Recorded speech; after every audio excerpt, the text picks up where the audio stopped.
Вона ясно, що непроста в контексті всіх подій, що відбуваються. Тобто, я так розумію, це ознака того, що Лукашенко відчуває, що його або з'їдять, або він знає про плани свого візаві або патрона, як його назвати, Путіна, який сьогодні наговорив в Валдаї, ви, напевно, бачили, що і ядерна війна буде, значить, ми жертви, тому нам нічого, а вони просто жахливі речі, реально. Там за принципом Остапа понесло.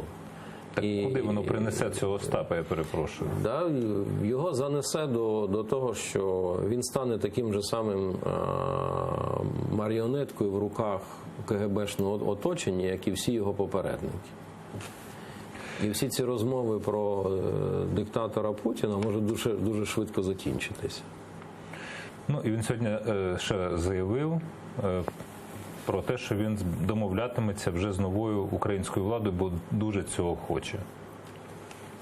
Зрозуміло, що це за пасаж. Це пасаж розрахований на те, що авось реванш відбудеться.